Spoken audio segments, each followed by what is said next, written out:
নমস্কার, আমার সকল শ্রোতা বন্ধুদের গল্প ভেলায় আরও একবার স্বাগত জানিয়ে আজকের গল্পটি পাঠ করতে চলেছি। আজকের গল্প প্রেমেন্দ্র মিত্রের লেখা কলকাতার গলিতে। বিশ্বনাথ পাড়াগাঁয়ের ছেলে। ঘুটঘুটে অন্ধকারে দুপুর রাত্রে বাঁশবনের ভেতর দিয়ে সে 3 ক্রোশ অনায়াসে বেরিয়ে আসতে পারে।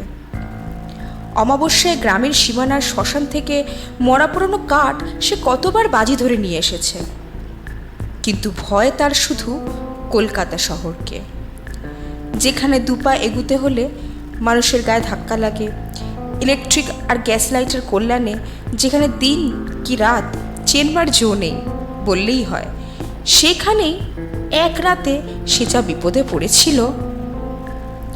বিশ্বনাথ বলে, না, কলকাতা শহরে সন্ধ্যার পর বেরোনো নিরাপদ না। আমরা হেসে উঠলে বলে, না হে না, চৌরঙ্গি সেন্ট্রাল এভিনিউ এর কথা বলছি না, কলকাতাটা আগাগোড়া চৌরঙ্গি নয়। শোনো তাহলে, সেবার গায়ে লাইব্রেরির জন্যে বই কিনতে কলকাতা গিয়েছিলাম। ভেবেছিলাম একদিন থেকেই বইপত্র সব কিনে রাত্রের ট্রেনে বাড়ি চলে আসব, কিন্তু কলকাতায় গেলে নতুন বায়োস্কোপ থিয়েটার না দেখে সেমন করে ফেরা যায়? প্রথম দিনটা তাতেই কেটে গেল। দ্বিতীয় দিনে কলেজ স্ট্রিটে গিয়ে বইটই সব কিনে ফেললাম। সঙ্গে বিছানাপত্রের বা তরঙ্গ বাক্সের ঝঞ্ঝাট ছিল না, শুধু একটি সুটকেস, তাতে বইগুলো ভরে একেবারে সোজা শিয়ালদা স্টেশনে গিয়ে উঠলেই হতো। কিন্তু খেয়াল হলো একবার অবিনাশের সঙ্গে দেখা করে যাই। অবিনাশ আমাদের গ্রামের ছেলে, স্কুলে আমার সঙ্গেই পড়াশোনা করেছে, কলেজেও কয়েক বছর আমরা একসঙ্গে পড়েছিলাম। অবিনাশ বেশি দিন অবশ্য কলেজে থাকেনি, অত্যন্ত খেয়ালি ছেলে। কোনো কাজে বেশি দিন লেগে থাকার মতো ধৈর্য তার ছিল না। ছেলেবেলা থেকেই কেমন যেন তার উড়ু উড়ু ভাব। বাড়ি থেকে যে কতবার সে ছেলেবেলায় পালিয়ে গেছে তার ঠিক ঠিকানা নেই। বড় হয়েও তার সে স্বভাব কাটেনি। কথা নেই, বার্তা নেই। হঠাৎ একদিন হয়তো আমরা শুনলাম অবিনাশ হেঁটে সেতুবন্ধ যাবার জন্যে বেরিয়ে পড়েছে। তারপর হয়তো 2 মাস তার দেখা নেই। আমরা কোনো রকমের প্রক্সি দিয়ে হয়তো সেবার তার কলেজের খাতায় কামাইয়ের সংখ্যা কমিয়ে রাখলাম, কিন্তু এমন করে কতদিন রাখা যায়? বছরের শেষে এক্সামিনেশনের সময় দেখা গেল অবিনাশ আমাদের প্রক্সি দেওয়া সত্ত্বেও কলেজে এত কম দিন এসেছে যে তার পরীক্ষা দেওয়ার অনুমতি পাওয়া অসম্ভব। আমরা দুঃখিত হলাম। ছেলেটা এত আমোদে মিশুকে ছিল যে আমরা সবাই তাকে ভালোবাসতাম। কিন্তু অবিনাশের যেন স্ফূর্তিই হলো, বললে, তবে আর কি ভাই, বড়মাটা একবার ঘুরে আসি। তারপর অবিনাশের আর দেখা নেই। আমাদের চেয়ে তার ধাতই ছিল আলাদা। পৃথিবীটা যে মস্ত বড়, এই আনন্দেই তার মন ভরপুর হয়ে থাকত। পৃথিবীর এই বিশালতাকে দেশে দেশে নতুন পথে ঘুরে ঘুরে উপভোগ করে তার আশা আর মিটতে চাইতো না।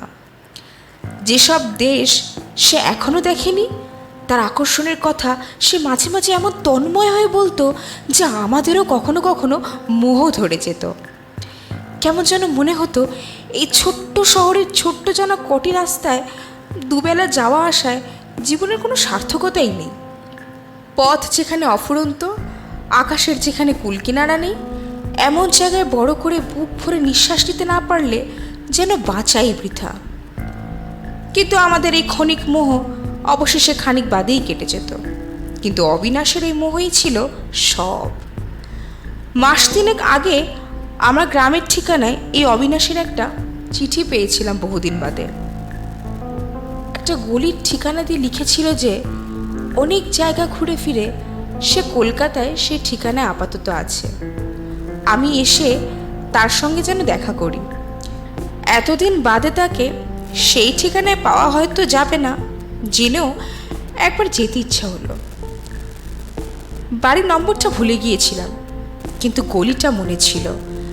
ভাবলাম কলেজ স্ট্রিট থেকে বেশি দূর হবে না, ট্রেনেরও এখন দেরি আছে, একবার দেখা করেই যাই, যদি তাকে পাওয়া যায়।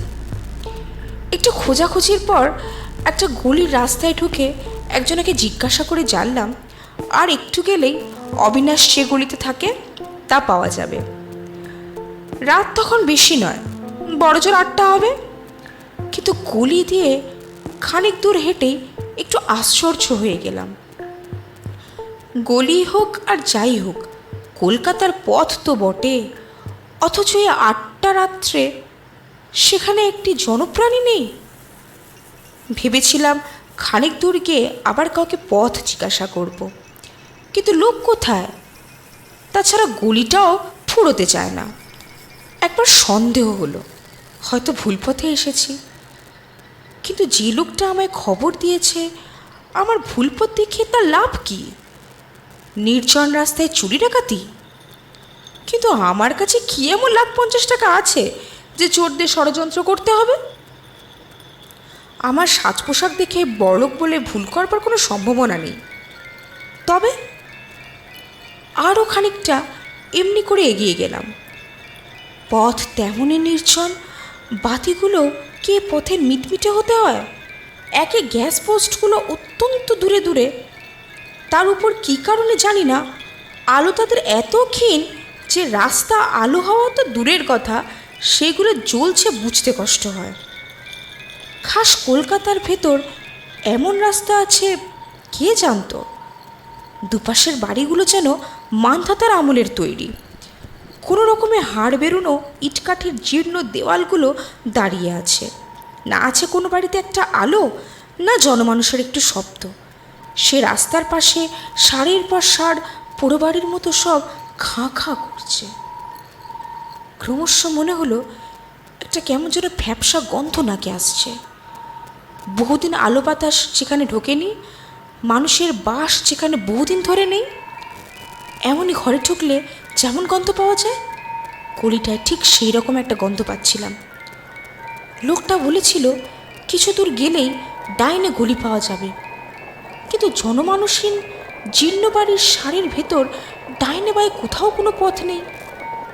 সামনের পথও খানিক দূর গিয়ে দেখলাম বন্ধ।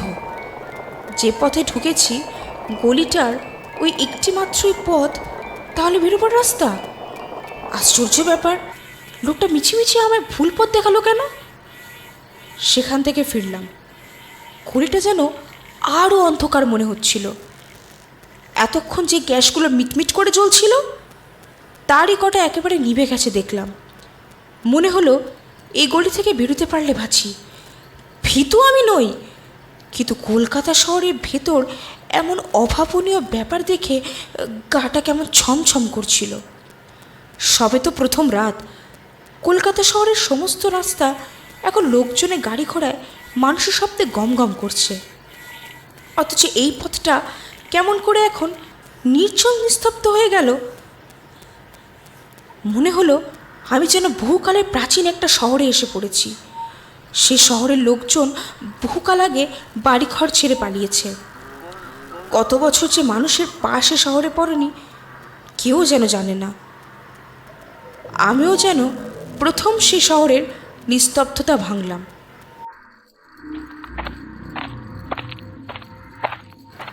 খট খট খট, আমার নিচের পায়ের শব্দ অদ্ভুতভাবে নির্জন অন্ধকার বাড়িগুলোর দেওয়ালে প্রতিধ্বনিত হচ্ছিল। আমার চোখের উপরই কটা রাস্তার বাতি ধপধপ করে নিভে গেল। ভ্যাপসা গন্ধটা ক্রমশ যেন বেড়ে গিয়ে অসহ্য মনে হচ্ছিল। না, এ গলি থেকে যত তাড়াতাড়ি বেরিয়ে পড়তে পারি ততই মঙ্গল। কাজ নেই আর অবিনাশের খোঁজ করে, পরে একদিন আবার আসলেই হবে। খানিক দূর গিয়ে স্তম্ভিত হয়ে দাঁড়িয়ে পড়লাম। এদিকেও গলির পথ যে বন্ধ, কিন্তু তা কেমন করে হতে পারে? আমি একটা পথে যে গলিতে ঢুকেছি এই বিষয়ে তো কোনো সন্দেহ নেই। এই গলি দিয়ে এগোবার সময় আশেপাশে কোনো পথই দেখতে পাইনি। তাহলে গলির দুমুখ বন্ধ কেমন করে হয়? ভাবলাম হয়তো আরও একটা পথ ছিল, যাবার সময় আমার দৃষ্টি কোনো রকমে এড়িয়ে গেছে। এখন আসবার সময় ভুল করে সেটিতেই ঢুকে পড়েছি। সেইটিরও মুখ এখানে বন্ধ, কিন্তু এরকম ভুলই বা হবে কেমন করে? আমি অন্যমনস্ক হয়তো ছিলাম না, আগাগোড়াই তো সজাগ হয়ে চলেছি। রাস্তায় লোক না থাক, একটা বাড়িতে যদি একটা আলো দেখা যেত, না হয় ডেকেই জিজ্ঞাসা করতাম। যাই হোক, এখানে দাঁড়িয়ে থেকে কোনো লাভ নেই জেনে আমি আবার ফিরলাম। গলি থেকে বেরোতে হবেই। আবার সেই নির্জন অন্ধকার গলি দিয়ে শুধু নিজের পায়ের শব্দ শুনতে শুনতে এগিয়ে চললাম। গলিটা যেন ক্রমশ দীর্ঘই হয়ে চলেছে। আমার অজান্তেই কে যেন ইতিমধ্যে সেটা বাড়িয়ে আরও লম্বা করে দিয়েছে। এবারও যখন দেখলাম গলির মুখ বন্ধ, তখন সত্যিই বুকের ভেতরটা কেমন করে উঠল। একে আমরা পাড়াগাঁয়ের লোক, ফাঁকা আকাশ, ফাঁকা মাঠের মধ্যে মানুষ হয়েছি। শহরে এলে অমনি আমাদের হাঁপ ধরে। তার উপরে ভ্যাপসা গন্ধবাড়া অন্ধকার গলি, চারিদিক থেকে সে যেন আমাকে জেলখানার মতো বন্দি করে ফেলবার ষড়যন্ত্র করছে। উপরে চেয়ে যে একটু আকাশ দেখতে পাবো, তারও জো নেই। এমন একটা ধোঁয়াটে কুয়াশায় বাতাস আচ্ছন্ন হয়ে আছে, তার ভেতর দিয়ে একটা তারাও দেখা যায় না। যতই অদ্ভুত ব্যাপার ভাবছিলাম, মাথাটা ততই গুলিয়ে আসছিল। কি করব কিছুই ভেবে পাচ্ছিলাম না। সুটকেসটা বইয়ের ভারে বেশ ভারী ছিল, সেটা বইয়ে বেশ ক্লান্তই নিজেকে মনে হচ্ছিল। এমনি করে আর খানিকক্ষণ ঘুরতে হলে ক্লান্তিতেই তো বসে পড়তে হবে। হঠাৎ বুকটা ধরাস করে উঠল। দূরে একটা মিটমিটে বাতির তলায় একটা লোক দাঁড়িয়ে আছে না? তাড়াতাড়ি সেদিকে এগিয়ে গেলাম। এই তো আমাদের অবিনাশ। এতক্ষণের ভয় ভাবনা নিমেষে ভুলে গেলাম। আনন্দে চিৎকার করে তার নাম ধরে ডাকতেই সে চমকে তাকালো। বললাম, কি আশ্চর্য, তোর খোঁজ করতেই এই 1 ঘন্টা এই গলির ভেতরে ঘুরে হয়রান হচ্ছি। বাবা, কি অদ্ভুত গলিতে থাকিস তুই, ঢুকে আর বেরোনো যায় না। অবিনাশ একটু হেসে বললে, এসেছিস তাহলে ঠিক। বললাম, এসেছি আর কই, তোর দেখা না পেলে এই গলির ভেতর তোর বাড়ি কি খুঁজে বার করতে পারতাম? সে কথার কোনো উত্তর না দিয়ে অবিনাশ বললে, আমায় তাহলে তোর মনে আছে ভাই? মনে থাকবে না কেন রে? না ভাই, মনে থাকে না, অথচ মানুষ যেটুকু মনে করে রাখে তার ভেতরেই আমরা বেঁচে থাকি। আমি হেসে বললাম, ছিলি তো ভূপর্যটক, আবার দার্শনিক হলি কবে থেকে? যাক, এখন তোর বাড়ি চল দেখি, তোর সব গল্প শুনতে চাই। অবিনাশ কেমন যেন একটু নিরুৎসাহ হয়ে বললে, আমার বাড়ি? আচ্ছা চল। আমার চিঠি পেয়েছিলি? হ্যাঁ, সেটা 3 মাস আগে। তোর জন্যে কতদিন অপেক্ষা করেছিলাম, তারপর আবার বেরিয়ে পড়েছিলাম। আবার? তাহলে ফিরলি কবে? অন্যমনস্কভাবে অবিনাশ বললে, এই আজ। এই আজ? এবারে গেছিলি কোথায়? বলছি, চল। সে নির্জন গলি দিয়েই তখন আমরা এগিয়ে চলেছি, কিন্তু আর তখন আগের কথা কিছুমাত্র মনে ছিল না। অবিনাশ বলতে লাগলো, এবারে ভাই গেছিলাম বহুদূর। খিদিরপুরের ডকে বেড়াতে বেড়াতে একদিন সুন্দর একটা জাহাজ দেখলাম। সুন্দর বলতে নতুন মনে করিসনি যেন, জাহাজটা অনেক পুরনো। নোনা জল লেগে লেগে তার গায়ের রং চটে গেছে। মাস্তুলগুলো বহুদিনের পুরানো, চিমনিগুলো ধোঁয়ায় কালো হয়ে গেছে। আগাগোড়া জাহাজটা দেখলেই মনে হয় বহুকাল ধরে পৃথিবীর কত সমুদ্রে সে যেন পাড়ি দিয়ে ঝুনো হয়ে গেছে। তার চেহারাতেই কেমন একটা ভব করে রুক্ষ রুক্ষ ভাব, সেইটিই তার সৌন্দর্য। তার উপর শুনলাম যে এখান থেকে মাল নিয়ে যাবে জবদ্বীপে।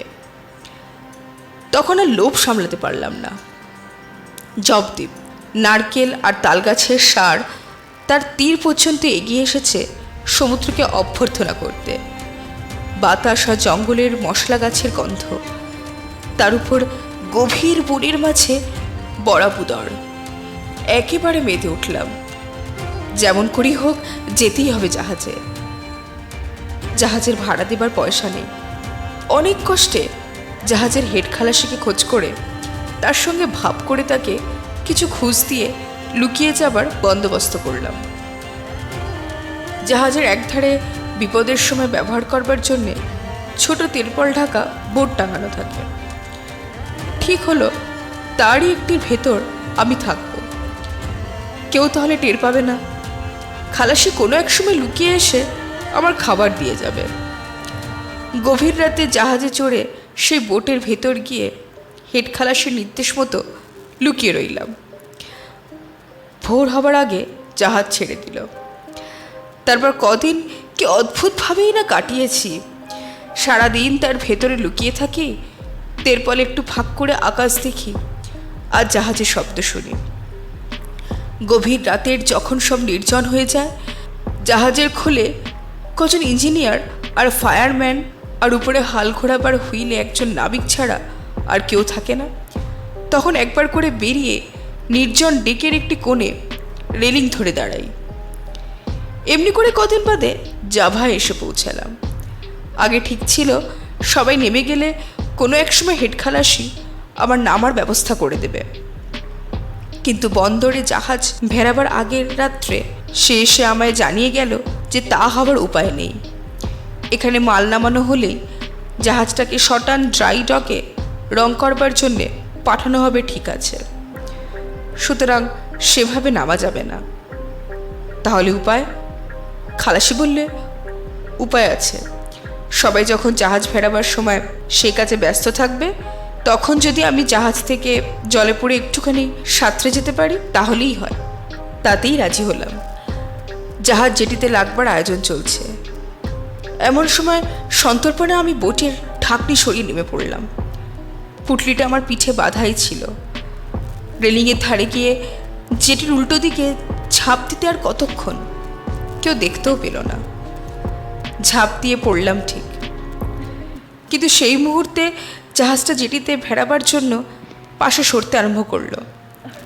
জাহাজের বিশাল প্যাডেলের ঘায়ে জল তোড়পাড় হয়ে উঠল। কি ভীষণ তার টান! প্রাণপণেও আর সে টান ছাড়িয়ে আসতে পারলাম না। সেই ঘূর্ণমান ভয়ঙ্কর প্যাডেলে ধাক্কা খেয়ে তলার দিকে তলিয়ে গেলাম। আমি শিউরে উঠে বললাম, তারপর সে প্যাডেলের ঘা কি ভয়ঙ্কর লেগেছে দেখবি। সামনে একটা গ্যাসের বাতি তখনও জ্বলছিল। অবিনাশ তার জামা তুলে দেখালো। এ কি, জামার নিচে যে কিছুই নেই, একেবারে ফাঁকা, শূন্য। ভালো করে আবার চেয়ে দেখলাম, দেহ নেই, কিছু নেই। ওধারে গ্যাস পোস্টটা সে জামার তলা দিয়ে স্পষ্ট দেখা যাচ্ছে। উপরের দিকে চাইলাম, সেখানে অবিনাশের মাথা নেই, শূন্য, শূন্য, সব শূন্য।